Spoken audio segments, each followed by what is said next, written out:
maka akhirnya turun pula kepada kekeluargaan, alim ulama, waliullah dan raja-raja Nusantara. Dalam salah satu ataupun salah satu jemaah yang masyhur kepada keturunan Syekh Jumadil Kubra adalah Wali Songo itu sendiri.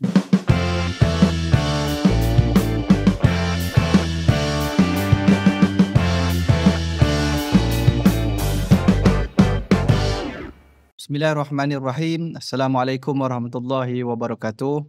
Tuan-tuan dan puan-puan, selamat datang ke siri podcast yang seterusnya, podcast Kau-Kau Sejarah. Dan Alhamdulillah, tuan-tuan dan puan-puan, sejak beberapa akhir ini kita dapat menemukan pelbagai maklumat, pengkajian yang terbaru, penemuan yang terbaru. Dan syukur kepada Allah Subhanahu Wa Taala kita dapat teruskan lagi perkongsian dengan menampilkan kita sebut sebagai panel-panel pengkaji-pengkaji yang bersusah payah dalam menemukan pelbagai maklumat-maklumat terbaru dalam konteks sejarah alam Melayu kita. Jadi tuan-tuan dan puan-puan, pada hari ini saya tidak berseorangan kerana saya bersama dengan Cik Khalid kita. Khabar Khalid, sihat hari ini? Alhamdulillah, syukur. Okey, Alhamdulillah. Jadi kami hari ini sedondon baju hijau tua nak bagi tahu kepada tuan-tuan dan puan-puan bahawa kita nak bawa satu topik yang sangat penting pada hari ini, pada siri kali ini, dengan tajuk Syekh Jumadil Kubra, bermulanya sebuah penyatuan alam Melayu. Jadi Cik Lid, topik kita pada hari ini macam mana kita nak bawa debaran dia yang begitu lain macam. Ya, sebab kita sangat ternanti-nanti untuk episod kali ini. Ya. Dan kita memang cuba bagi yang terbaik kepada penonton ataupun hadirin yang memang tertunggu-tunggu apakah konten seterusnya daripada kita. Dan insya-Allah kita bukan sekadar nak bagi konten yang terkini, tetapi yang best pada kali ini kita nak bagi konten yang rare. Yang jarang-jarang orang dengar, tapi inilah konten yang sebenarnya yang akan bukan sekadar menghimbau balik sejarah kita di alam Melayu Nusantara ni, tetapi ia akan barangkali membuka satu dimensi baru, sejarah yang hilang 700 tahun, sejarah yang penting yang barangkali tak dibincangkan lama dalam buku-buku sejarah kita, tapi inilah dia punya landmark sejarah bangsa watan kita yang seharusnya kita sama-sama gali dan kupas. Itulah tuan-tuan dan puan-puan, sejarah kali ini yang kami nak tampilkan kepada tuan-tuan dan puan-puan, seperti Cik Lid bagi tahu tadi, adalah sejarah yang hilang. Dan sejarah yang hilang ini menjadi kunci kepada penyatuan bangsa alam Melayu Nusantara. Dan hari ini, kami juga tidak berseorangan, tidak berduaan, kerana kami pada hari ini akan tampilkan seorang pengkaji, seorang penulis yang memang sudah berada di lapangan mengkaji tentang sejarah Syekh Jumadil Kubra ini. Pada hari ini kami bersama dengan Bonda Tun Suzana. Apa khabar Bonda? Assalamualaikum. Waalaikumsalam warahmatullahi taala wabarakatuh. Baik, alhamdulillah, sihat walafiat. Alhamdulillah. Alhamdulillah. Jadi Bonda tadi datang semua okey, jalan pun semua okey. Okey, tapi jam. Lepas tu hujan lebat pula tu, Allahu Akbar. Sebaik tak basah. Baru beli payung tadi, petang hujan. Hujan rahmat. Hujan rahmat. Alhamdulillah. Okey, baik Cik Lid, macam mana kita? Ya, kali ini kita sangat menanti-nanti sebenarnya. Kalau kita kenal, Bonda Tun merupakan penulis yang bukan calon-calon orang yang menulis tentang sejarah khususnya Ahlul Bait di alam Melayu, raja-raja, dan ada sisi-sisi yang sebenarnya kita terlepas pandang. Dan Alhamdulillah Allah tampilkan seorang penulis, Suzana, Puan Suzana Osman, yang merupakan kalau kita tengok daripada keluarga seni juga. Jadi tapi background educationnya adalah daripada orang ekonomi, orang akademik kan. Jadi kat sini mungkin kita boleh start berkenalan dulu dengan, kami panggil bahasa keluarganya Bonda Tun Suzana. Sebab dia memang ada darah Tun tu. Jadi mungkin boleh perkenalkan kepada audiens kita, tetamu. Ya, baik. Alhamdulillah. Ya, memang betul. Tun. Kenapa Tun? Bukan Tun anugerah kerajaan ya, tetapi Tun darah. Disebabkan perjalanan Bonda ni agak luar biasa lah ya. Bila kita dah 20 tahun, bila puzzle tu banyak yang dah bersambung, kita nampaklah yang Bonda sendiri dalam pengalaman tu, Bonda mengatakan ataupun apa yang Bonda, pengalaman itu Bonda rumuskan sebagai satu yang disebut sebagai gerakan darah. Dan bonda pun mengkaji juga tentang DNA, bagaimana DNA mempengaruhi. Jadi pada mula-mula kita tak faham. Melalui satu pengalaman keluarga, mimpi daripada anak lah ya. Kita ni bukan percaya sangat pada mimpi-mimpi ya, tapi memang mimpi tu ya, kalau kita rujuk kembali kepada mereka-mereka di kalangan ulama, memang mimpi tu sebahagian daripada orang kata apa namanya, ilham daripada Allah SWT, bisyarah. Jadi daripada situlah rupanya ada sesuatu yang kita perlu kaji, yakni kaji tentang keluarga itu sendiri, keluarga bonda lah. Jadi dipendekkan cerita, daripada situ berlaku pada tahun 2000. Lebih kurang 25 tahun yang lepas, orang kata dipendekkan cerita, telah mengeluarkan kajian dan penulisan tentang keturunan Rasulullah SAW. Rupanya keturunan Rasulullah SAW ni bila kita kaji sejarah, rupanya memang orang kata dalam bahasa kasarnya mengaruklah dengan keturunan Rasulullah SAW ya. Bukan saja daripada darah orang biasa, tetapi terlebih penting daripada darah ulama dan umara yang mengislamisasikan dan memperadabkan Nusantara itu. Dan nama-nama mereka pun ada ya, ramai di di Nusantara ini. Jadi daripada situlah kita meneruskan melalui gerakan darah juga ilham yang datang, sehingga pada hari ini bonda telah membuat penulisan sebanyak 30 tajuk.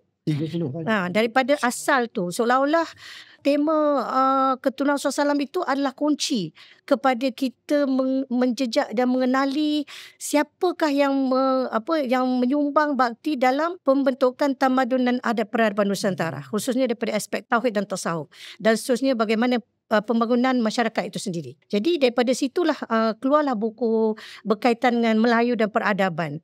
Dan yang terakhir pada tahun 2025 muncullah sebuah tajuk baru, iaitu Syekh Jumadil Kubra, Patriark Ulama, Waliullah dan Raja-Raja Nusantara. Itulah lebih kuranglah singkatannya cerita bonda sebagai penulisan pengkaji. Okey, baik. Terima kasih bonda atas pengenalan tentang latar belakang bonda yang banyak menghasilkan penulisan, pengkajian-pengkajian yang sebenarnya memberikan panduan kepada orang Melayu kita. Dan memang benarlah agenda penjajah itu menghilangkan sejarah kita itu, yang mana sejarah ini adalah akar kepada bangsa, dan apabila kita hilang sejarah maka kita hilang segalanya. Dan alhamdulillah, syukur kepada Allah Subhanahu Wa Taala, cerita tentang sejarah yang hilang ini semakin terzahir kembali apabila kita melihat penemuan demi penemuan, pengkajian demi pengkajian yang telah memberikan satu cetusan kepada orang Melayu kita khususnya, bahawa kita ini bagaimana boleh ada darah baginda Nabi sallallahu alaihi wasallam. Jadi tuan-tuan dan puan-puan yang dikasihi, kita nak pergi kepada soalan yang seterusnya berkaitan dengan topik kita pada hari ini, iaitu Syekh Jumadil Kubra, yang mana merupakan pengkajian terbaru Bonda Tun. Dan bagaimana pengkajian ini bermula, tercetusnya kita sebut sebagai langkah awal, bagaimana bermulanya bonda nak mengkaji tentang Syekh Jumadil Kubra ini. Apakah cetusan awalnya? Boleh bonda ceritakan? Baik. Dia sebenarnya merupakan satu kesinambungan daripada kajian bonda bermula tahun 2000. Kalau kita tengok bonda selalu, kalau bonda bentangkan, bonda akan menunjukkan beberapa edisi buku yang mana kajian tu sentiasa berlaku. Yang buku pertama itu adalah berkenaan Ahlul Bait Rasulullah SAW dan Raja-Raja Melayu. Kemudiannya lanjutan daripada itu adalah bertajuk Ahlul Bait Rasulullah SAW, Dinasti Melayu dan Akhir Zaman. Jadi dia terkait. Bonda mengkaji bukan saja apa yang diilhamkan Allah SWT, dan yang mana kita nampak suatu trend di situ, yakni seperti yang bonda sebut tadi, keturunan Rasulullah SAW itu dia membangunkan tamadun, dia membangunkan peradaban Kemudian bonda dapat juga ilham untuk mengkaji seterusnya mengapa keturunan Rasulullah SAW tu yang datang sebagai ulama sufi dan kepada umara menjadi raja-raja, dan mereka telah berhasil memajukan atau memakmurkan dan membangun tamadun dan peradaban. Tetapi kalau kita tengok dalam konteks hari ini, apa yang berlaku? Seolah-olah betul ke, kita nak percaya ke tidak? Itu ada satu sisi yang bonda sebut sebagai sisi gelap. Apabila datangnya penjajah penjajah yang awal tu datang, dia tidak merosakkan pemikiran dan kepercayaan orang Melayu kita ataupun Melayu Nusantara, tetapi penjajah British itu datang. Dia memperkenalkan sistem sekular, meminggirkan Tuhan, yakni Allah SWT daripada urusan kehidupan manusia. Jadi di situ sistem sekular rasanya merobak-robekkan asas dan pegangan dan amalan orang-orang Melayu secara khusus dan umum secara orang-orang di Nusantara ini. Dan kemudian tu kita kaji lagi, rupanya dia terkait juga dengan hadis Rasulullah SAW mengenai fasa-fasa zaman yang dikatakan ada zaman bukan zaman Nabi, kemudian bukan Adudan, bukan Jabarian, kemudian kembali kepada peradaban atas manhaj nubuwah. Jadi kajian selanjutnya, okey, bonda dapat satu kesimpulan, bukan Jabarian ni, itulah kita lock kat situlah sekarang kan. Tetapi bila kita melihat keadaan geopolitik dunia hari ini, kita akan melihat sebenarnya sekarang ni kita sedang menuju kepada satu zaman disebut sebagai zaman peralihan. Zaman kebangkitan dan zaman peralihan yang akhirnya akan membawa kepada zaman yang disebut sebagai khalifah yang tertegak atas manhaj nubuwah. Okey. Jadi dalam konteks itu didatangkan pula suatu bukaan yang ini bukan daripada bonda, tetapi apabila bonda dikunjungi oleh Naqabah Ashraf Aulia Tis'ah daripada Indonesia, yakni lembaga pencatat nasab keturunan Wali Songo. Mereka datang dan mereka berjumpa dengan bonda dan mereka mahu mencari susuk tubuh Syekh Jumadi Kubra ini. Yang mana Syekh Jumadi Kubra ini kalau ikut kepada kajian bonda memang termasuk, tetapi disebutkan sebagai bersusuk galuh kepada Al-Azmat Khan daripada Yaman. Ya, apabila mereka datang dan mereka mengatakan kami telah menyelidik dan ada pula dapatan-dapatan daripada penyelidikan terkini daripada sumber-sumber daripada berbagai naqabah, contohnya di Pakistan, di Turkistan, di Morocco, termasuk juga catatan daripada manuskrip Yunan. Maka dapat satu rumusan yang baru bahawasanya yang di Azmat Khan itu adalah suatu kesilapan, ya, kalau kita boleh sebut sebagai suatu kesilapan ya. Bukan tak ada individu tersebut, tetapi dia bukan Syekh Jumadi Kubra yang melahirkan ataupun menurunkan Wali Songo. Jadi berdasarkan kepada peristiwa tersebut, yang ini perjumpaan dengan Naqabah, akhirnya bonda kata dengan ketua umumnya, yakni Kiai Izamuddin, Kiai, kalau Kiai mau bikin nasab dan dan naat semua bikin senarai nasab, bonda mau keluarkan sejarahnya. Gitu. Nasab lain, nasab ni salah sila ya. Salah sila sekian, tetapi sejarahnya lain. Contohnya daripada awal tu Musa Kazim, kita menghuraikan siapa Musa Kazim itu. Kemudiannya contohnya lagi di Bukhara itu, kita menceritakan sejarah bagaimana di Bukhara itu, kemudiannya bagaimana di Yunan itu, bagaimana dia datang ke Al-Hind, kemudiannya ke alam Nusantara. Jadi itu semua jejak-jejak yang kita menelurusi daripada kajian sejarah untuk melengkapkan nasab itu. Jadi dia ada sisi salasilah dan dia ada sisi sejarah. Jadi itulah bermulanya penulisan buku Syekh Jumadi Kubra. Panjang rayaan itu. Panjang betul. Kita sebut sebagai naratif permulaan bagaimana pengkajian sejarah Syekh Jumadi Kubra ini bermula. Dan alhamdulillah bonda pun dah siap penulisan satu buku Syekh Jumadil Kubra. InsyaAllah nanti saya akan paparkan nanti. Dan terusnya Calik tentang soalan yang kalau boleh kita petik daripada huraian yang panjang itu. Maklumlah sejarah ni memang nak kena kita lintas zaman ni. Bonda.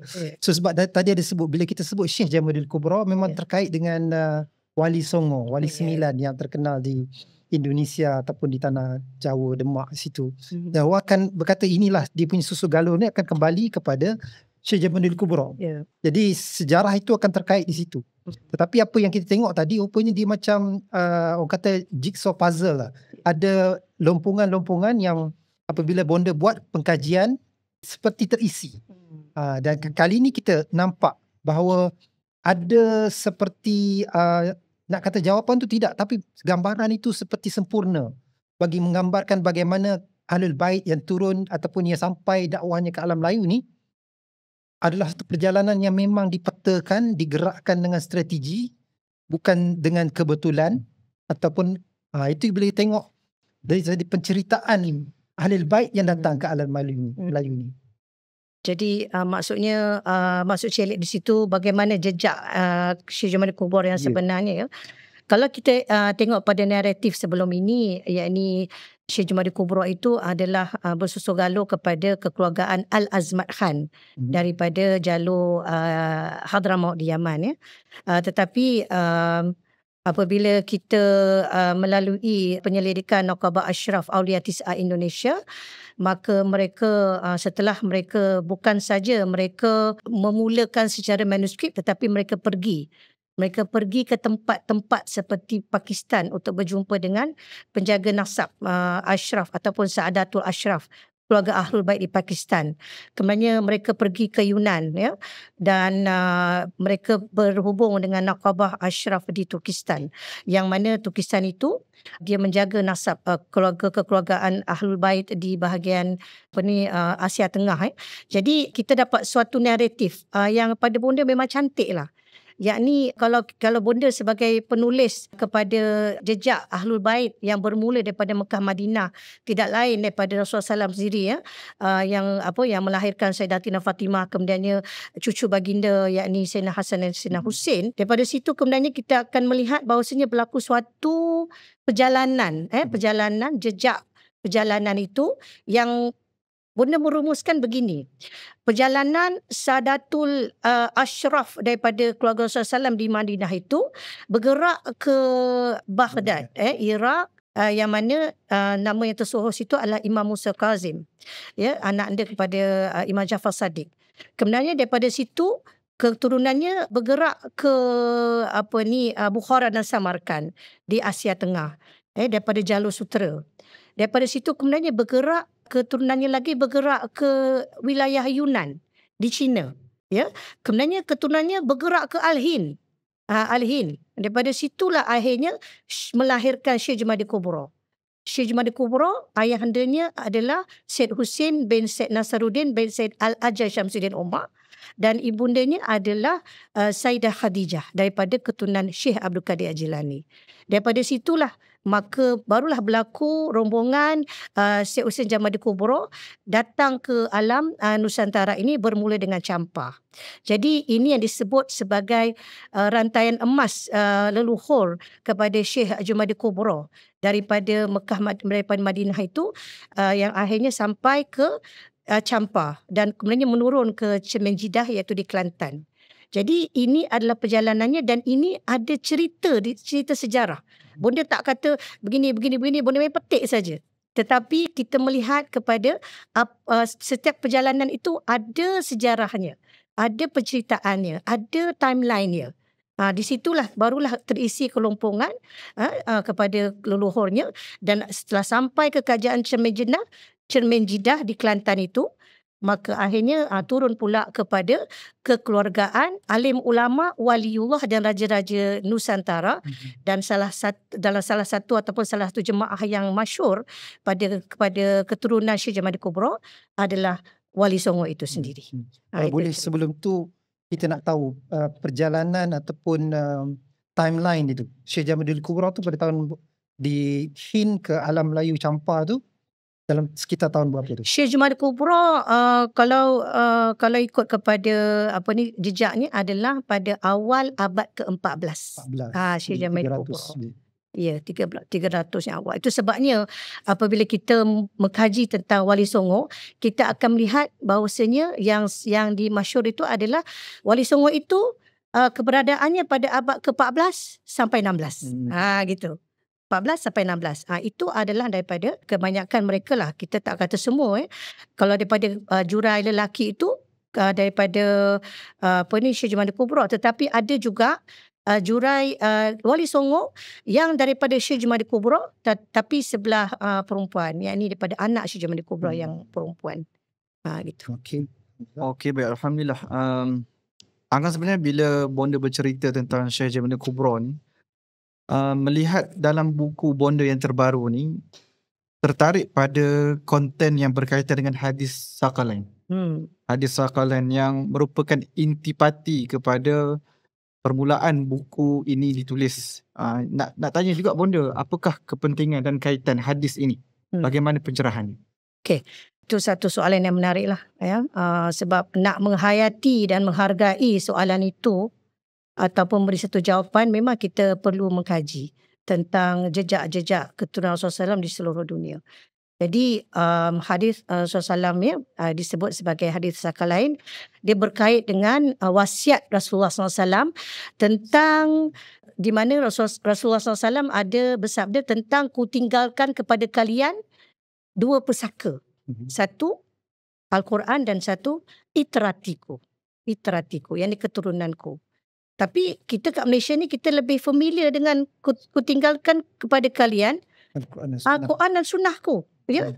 Tetapi kalau bila bonda mengkaji ataupun bonda baca tentang perbahasan tentang dua hadis ini, martabat ku tinggalkan dua pusaka peninggalan Ahlul Bait dan itratiku, martabat dia lebih tinggi.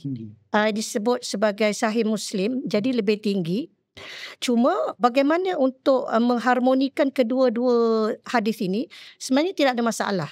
Kerana apa? Kerana kalau kita tengok Rasulullah SAW sebut ku tinggalkan kalian dua pusaka dan kalian akan selamat sehingga kedua-dua pusaka ini dikembalikan kepadaku. Ini antara hadis, sebab hadis ni dirawikan oleh ramai sahabat ya. Jadi kalau kita baca tetapi kalau kita tidak faham perjalanan keluarga Rasulullah SAW, kita tidak akan faham, kita tidak akan mampu untuk menghayati hadis tersebut. Tetapi bonda mengkaji dan bonda memulakan pengkajian tentang Ahlul Bait tu bukan daripada landing point di Nusantara. Bonda start dengan fiqh dia, bonda start dengan Rasulullah SAW sendiri, bagaimana perjalanan Sayyidina Hasan, Sayyidina Husain ya, dan bagaimana mereka punya hadis Nabi yang lain yang berkaitan dengan bagaimana mereka dimusuhi, dicemburui, dan itulah hakikat. Dan bagaimana pula diaspora mereka. Jadi bonda ni memang mengkaji banyaklah tentang Ahlul Bait, dan di situlah bonda melihat mengapa hadis ini penting dan perlu dihayati disebabkan memang betul Rasulullah SAW meninggalkan pusaka yang menghidupkan Al-Quran dan As-Sunnah. Ahlul Bait itu ya, yang membangun peradaban di berbagai tempat. Mereka menjadi ulama sufi, mereka menghidupkan makna tauhid ma'rifat, mereka menghidupkan makna tasawuf, akhlakul karimah, dan bukan itu saja. Mereka adalah pembangun tamadun dan peradaban. Kalau kita di tanah Melayu ni, di Nusantara ini, bonda berani cakap bahawasanya gelombang Ahlul Bait ni ada dua. Satu yang awal itu yakni di utara Sumatera, satu lagi gelombang yang kedua itulah gelombang daripada kekeluargaan Syekh Jumaadi Kubra. Dan mereka adalah mereka memakai pada diri mereka sendiri dan mereka membawa pula kepada masyarakat tentang tauhid, bukan tauhid biasa-biasa, tauhid yang membuahkan bukan akliyah tetapi tauhid yang membuahkan kehambaan. Bukan mereka mengenal Rasulullah SAW tetapi mereka menghayati Rasulullah SAW sebagai kekasih Allah dan juga sebagai uswatun hasanah, yakni panutan ummah.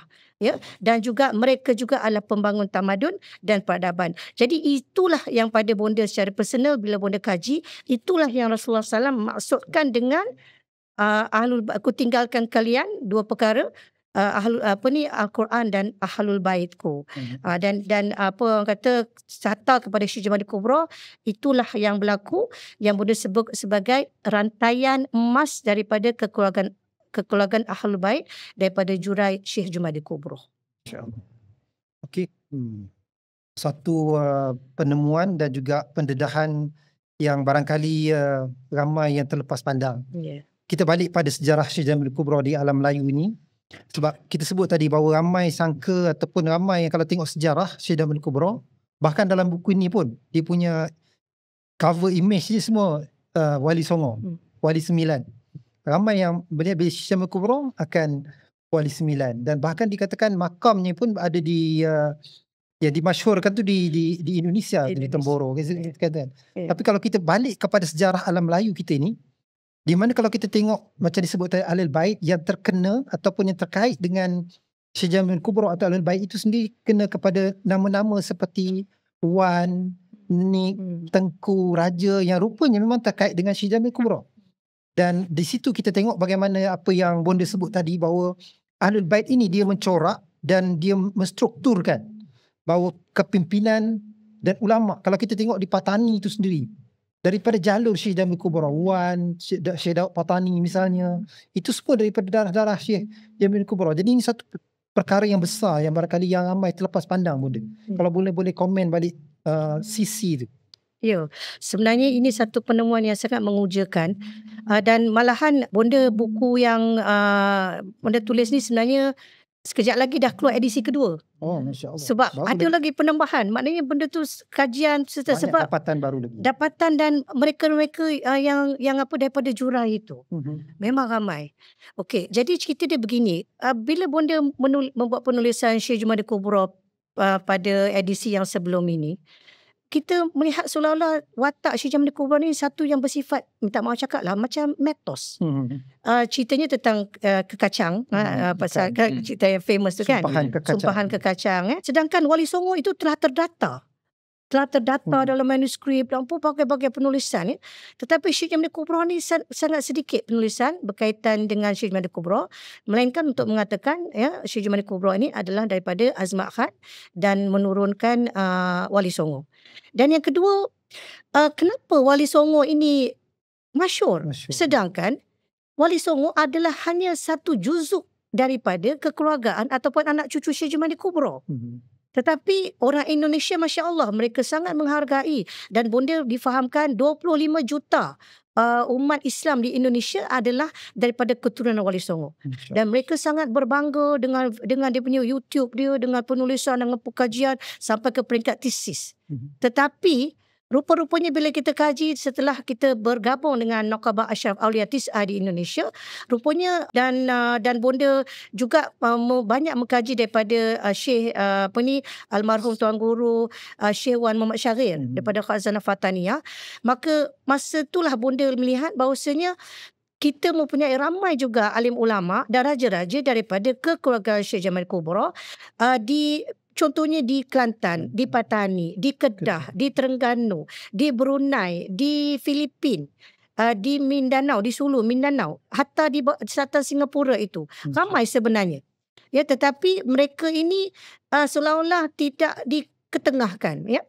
Itu mungkin bukan salah orang lah, salah kita sendiri, ya, kerana kita tidak sebagaimana keturunan Wali Songo dengan bangganya mereka mengeluarkan, ya, bukan saja salah sila tetapi pengaruh dan juga mereka sebagai pendiri tamadun dan peradaban dengan dakwah bil hikmah, dakwah budaya, ya. Tetapi kita tidak melakukan perkara tersebut.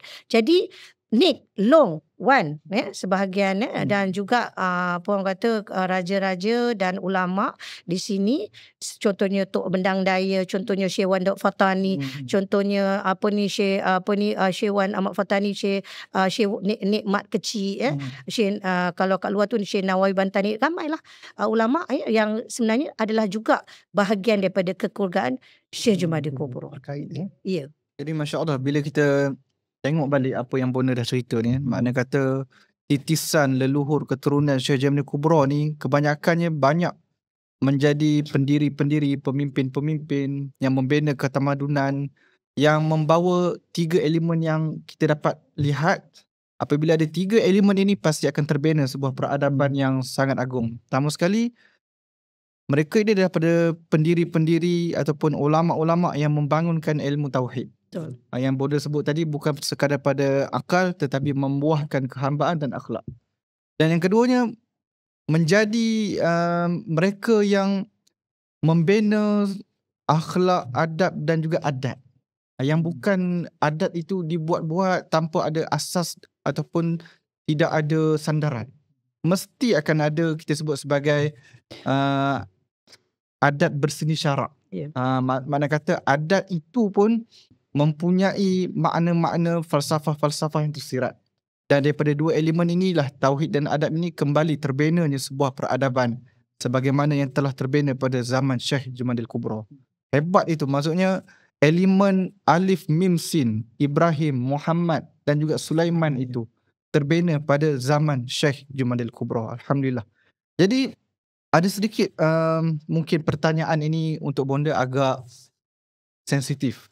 Yang mana soalan ini sebab bonda kan menemukan satu perkara yang baru tapi sudah sudah tercatat lama, sudah tertanam lama dah pun. Hmm.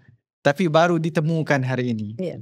Bagaimana naratif yang cerita Syekh Jamil Kubro ini yang katanya daripada Azmat Khan apa semua itu.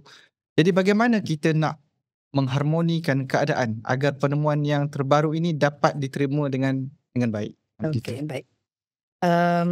Perkara pertama ya, tadi awal tadi Bonda ada sebut tentang yang disebut sebagai kesilapan. Ini adalah bukan Bonda yang bercakap, tetapi daripada Naqabah Ashraf Pakistan, yang mana mereka memiliki pengetahuan dan data tentang kekeluargaan Syekh Jamil Kubro yang bukan daripada Al-Azmat Khan, tetapi daripada jalur daripada Al-Hind yang sebelum itu daripada jalur Yunan, daripada Bukhara ke Yunan kemudian ke Al-Hind, sebenarnya ke Alam Melayu.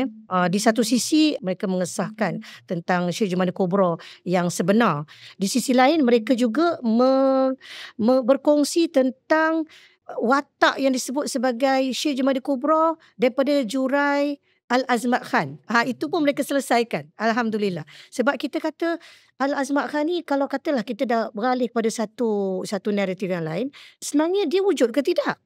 Jawapannya dia wujud.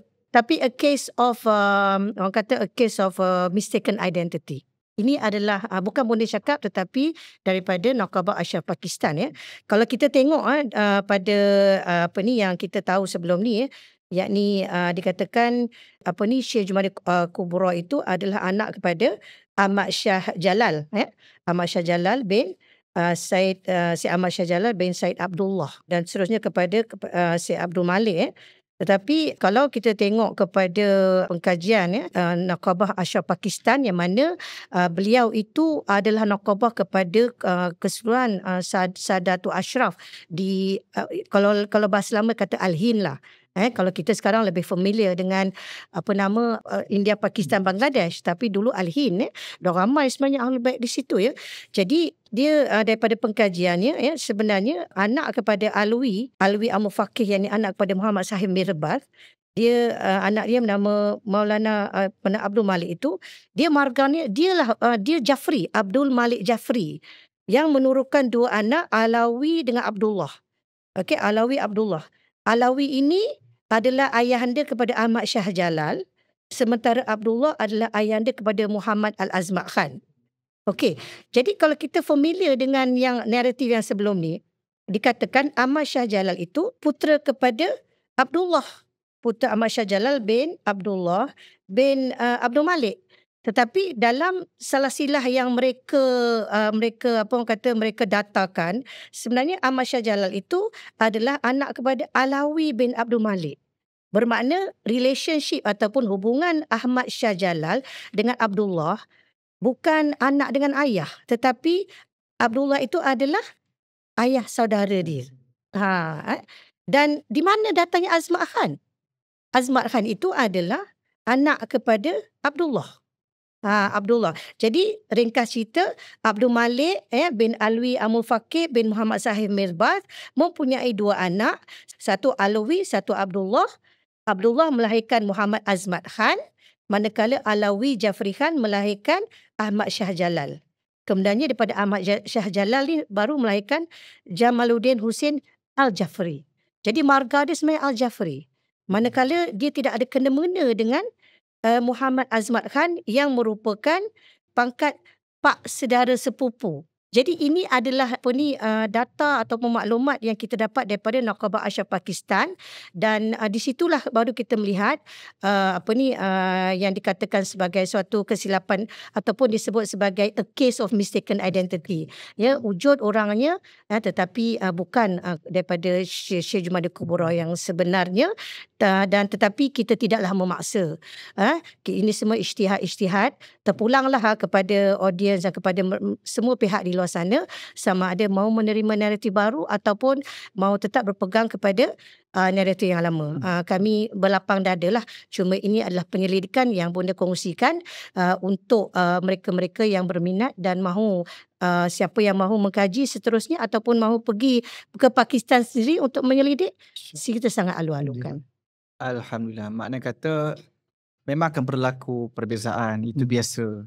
Jadi apa yang penting adalah dengan topik kita pada hari ini, bermulanya sebuah penyatuan alam Melayu. Mana kata daripada sejarah Syekh Jamiluddin Kubra ini, kita nak bawa penyatuan. Bagaimana sejarah yang kita ada ni, kita nak menyatukan balik semua rumpun-rumpun alam Melayu Nusantara ini yang telah ada sempadan-sempadan negara, wilayah, negeri dan sebagainya, yang sebenarnya kita adalah satu rumpun keluarga yang besar di alam Melayu Nusantara. Dan kita tak perlu berpolemik dengan data dan dapatan ini, tapi kita cari titik persamaan. Betul. Itu lebih penting, dan itulah sebenarnya makna sejarah itu. Kita akan menyatu. Jadi saya ingat topik ini, perbahasan dan dapatan ini, Syekh Jamiluddin Kubra ini, penemuan penulisan ataupun kajian Bonda Tun Suzana ni, mau kita menuju ke situ, titik penyatuan. Betul. Berakhir pada sebuah kesatuan, penyatuan yang lebih besar, yang menyatu pada darah, pada nasab, dan juga menyatu pada keilmuan, ilmu yang dibawa oleh ulama dan rohani dan khidmat. Jadi itu poin yang penting bagi titik penyatuan. Dan sebab itulah kita, tuan-tuan dan puan-puan, apa yang Bonda ceritakan tadi tentang perselisihan, perbezaan pandangan itu, dan insyaAllah tuan-tuan dan puan-puan sebenarnya boleh boleh pergi lanjut dalam buku pekajian terbaru penulisan Bonda Tun Suzana, Syekh Jamiluddin. Ini kita tengok ada lebih kurang 189 muka surat, saiz A4, tuan-tuan dan puan-puan. Jadi pasti tuan-tuan dan puan-puan akan dapat melihat banyak data, maklumat dan penemuan yang terbaru. Dan sebenarnya tuan-tuan dan puan-puan, buku ini perlu kita dapatkan untuk kita menjernihkan kekeliruan yang berlaku selama ini. Bukanlah kita nak meneruskan polemik dan konflik, tapi kita nak dapatkan penemuan yang terbaru ini untuk menambah, mengisi kelompongan sejarah alam Melayu kita. Boleh Bonda nak boleh. Orang kata ganggu sikit, ganggu. Bonda tak buat itu kerja Angah dengan Cik Lid ya. Boleh.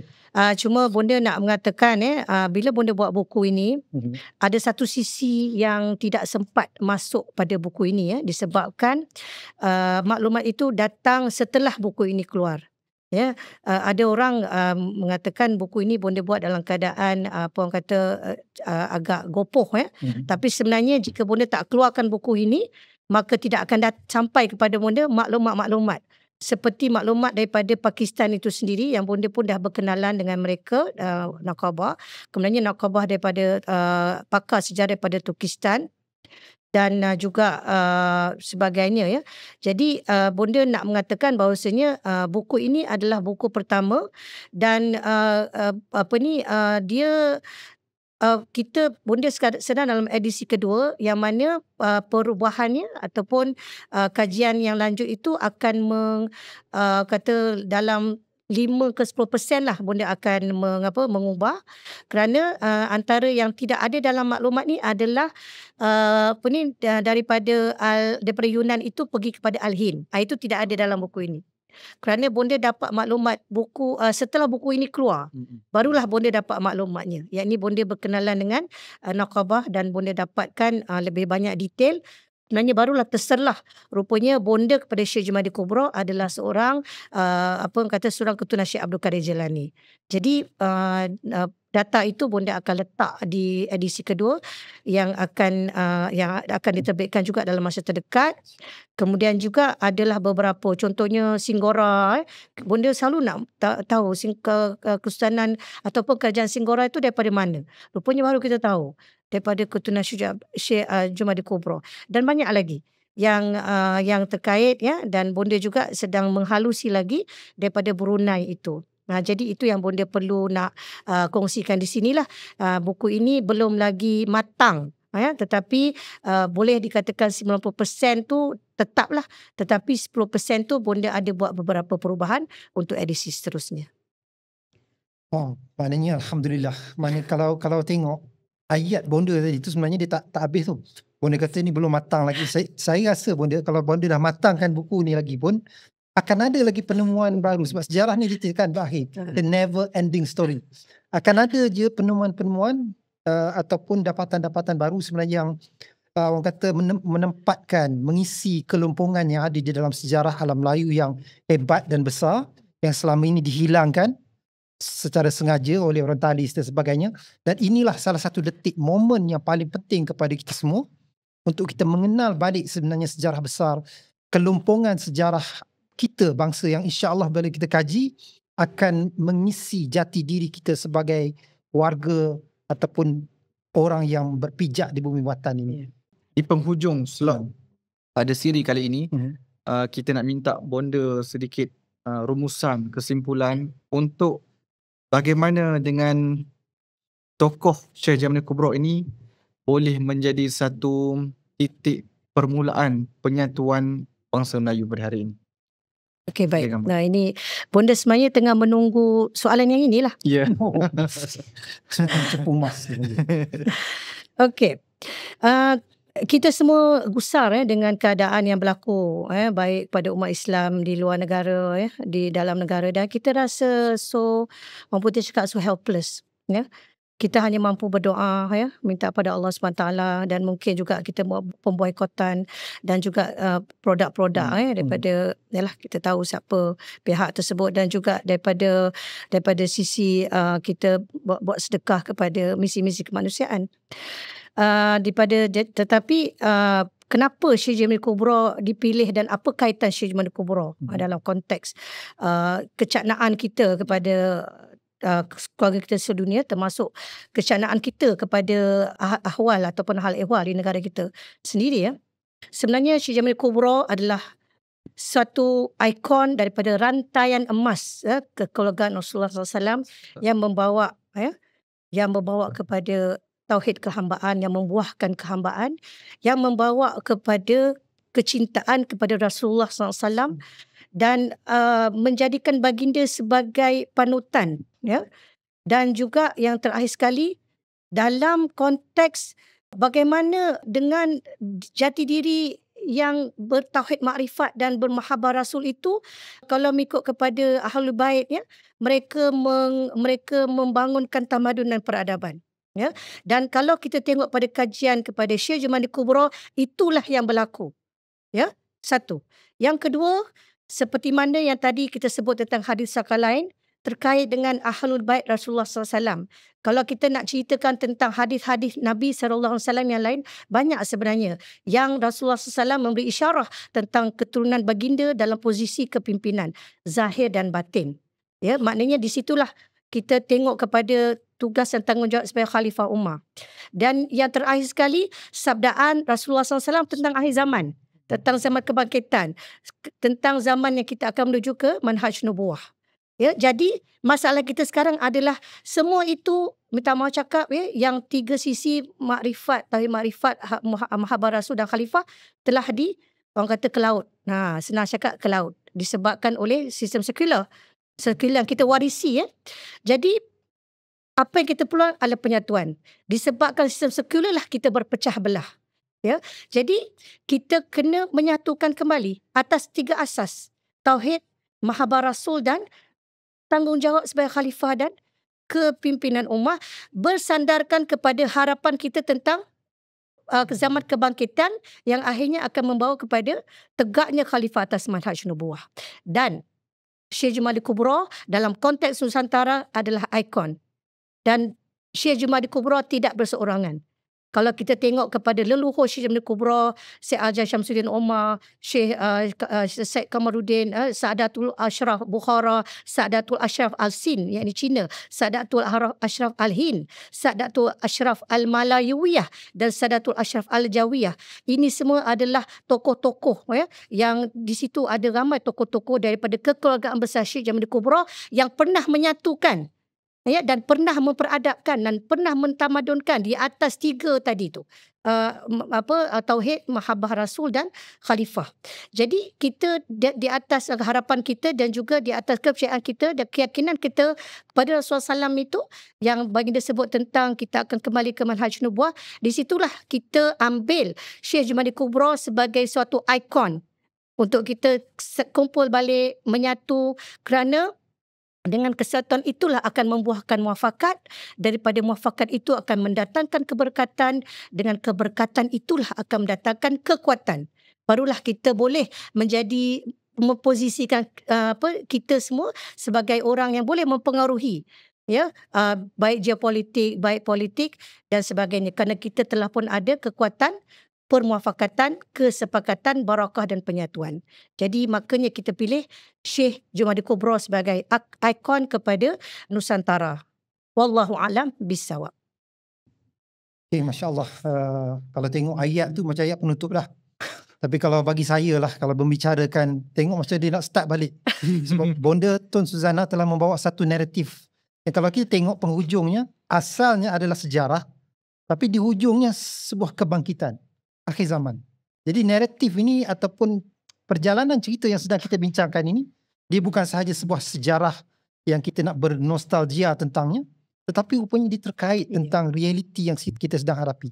Iaitu tentang kebangkitan ataupun memperdayakan balik kekuatan umat, khususnya bangsa Melayu kita sendiri, yang balik kepada teras ketauhidan, mahabbah Rasul dan juga sebuah pembangunan mengambil amanah khalifah itu. Ini satu naratif ataupun poin yang sangat penting untuk kita ambil. Dan kalau boleh kita ambil satu yang tadi pun, penyatuan itu pun sudah memadai dan penting bagi kita. Ya. Alhamdulillah, syukur kepada Allah Subhanahu Wa Taala. Moga-moga perkongsian tentang sejarah Syekh Jumadil Kubra ini dapat memberikan satu cetusan baru kepada tuan-tuan dan puan-puan, para pendengar sekalian. Dan pihak kami, Angah dan Cik Lid, ingin mengucapkan jutaan terima kasih atas kesudian Bonda Tun datang ke sini, hujan-hujan, kidak petir dan sebagainya. Tapi sampai juga ke sini, Alhamdulillah, untuk berkongsi sedikit sebanyak tentang dapatan terbaru beliau berkaitan dengan Syekh Jumadil Kubra. Jadi tuan-tuan dan puan-puan, para pendengar, para subscriber YouTube Kau-Kau Sejarah, teruskan ikuti untuk siri yang seterusnya, dan insya-Allah kita akan tampilkan lagi panel-panel dan juga pengkajian-pengkajian yang terbaru untuk tuan-tuan dan puan-puan, kerana banyak lagi yang kita nak kongsikan. Dan insya-Allah moga-moga sejarah yang merupakan akar kepada bangsa ini boleh menghidupkan balik jiwa-jiwa kita untuk kembali bangkit membina sebuah peradaban berteraskan ketauhidan, adab dan akhlak serta peradaban yang unggul. Salam satu alam Melayu Nusantara. Itu baru tu. Itu baru, insya-Allah. Tagline baru. Tagline baru, insya-Allah. Sempena dengan Bonda Tun datang hari ini. Ya, insya-Allah.